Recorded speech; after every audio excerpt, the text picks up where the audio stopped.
सूरज और शालू दीपावली की खरीदारी करने को हड़बड़ी में थे। पति ने पत्नी से कहा, जल्दी करो, मेरे पास टाइम नहीं है, कहकर कमरे से बाहर निकल गया।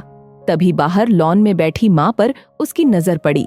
कुछ सोचते हुए वापस कमरे में आया और अपनी पत्नी से बोला, शालू, तुमने माँ से भी पूछा कि उनको दिवाली पर क्या चाहिए? शालिनी बोली, नहीं पूछा। अब उनको इस उम्र में क्या चाहिए होगा यार? 2 वक्त की रोटी और 2 जोड़ी कपड़े। इसमें पूछने वाली क्या बात है? ये बात नहीं है शालू।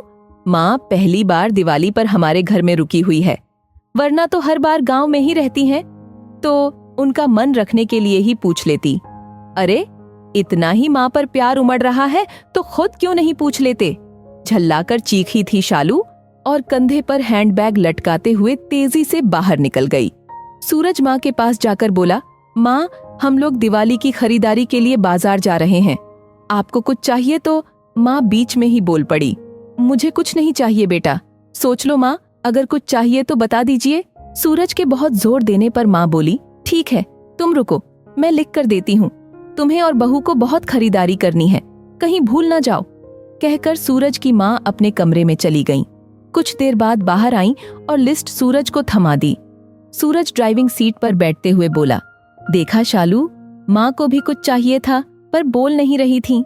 मेरे जिद करने पर लिस्ट बनाकर दी है।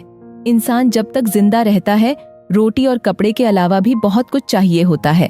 अच्छा बाबा, ठीक है, पर पहले मैं अपनी जरूरत का सारा सामान लूंगी, बाद में आप अपनी माँ की लिस्ट देखते रहना, कहकर शालिनी कार से बाहर निकल गई।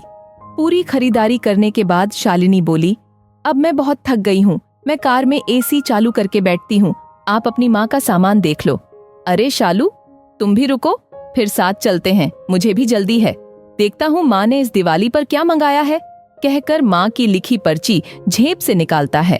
बाप रे, इतनी लंबी लिस्ट, पता नहीं क्या क्या मंगाया होगा, जरूर अपने गांव वाले छोटे बेटे के परिवार के लिए बहुत सारे सामान मंगाए होंगे।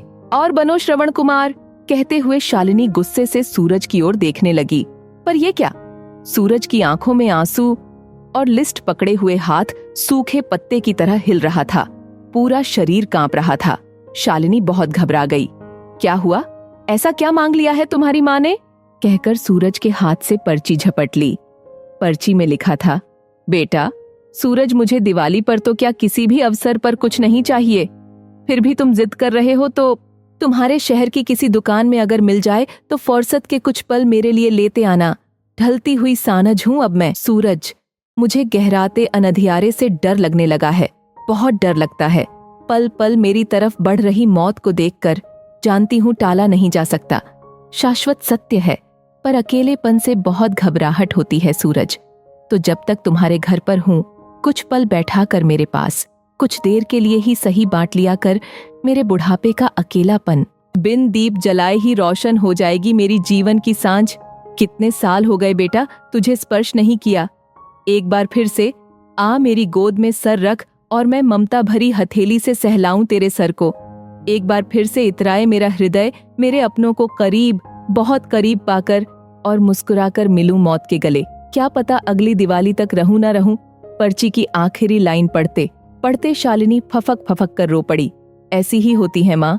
दोस्तों, अपने घर के उन विशाल हृदय वाले लोगों जिनको आप बूढ़े और बुढ़िया की श्रेणी में रखते हैं, वे आपके जीवन के कल्पतरु हैं। उनकी भगवान के बराबर आदर, सम्मान, सेवा, पूजा और देखभाल करें। यकीन मानिए, आपके भी बूढ़े होने के दिन नजदीक ही हैं। उसकी तैयारी आज से ही कर लें, इसमें कोई शक नहीं। आपके अच्छे बुरे कृत्य देर सवेर आप ही के पास लौट कर आने हैं। माँ, आपको मेरी भी उम्र लग जाए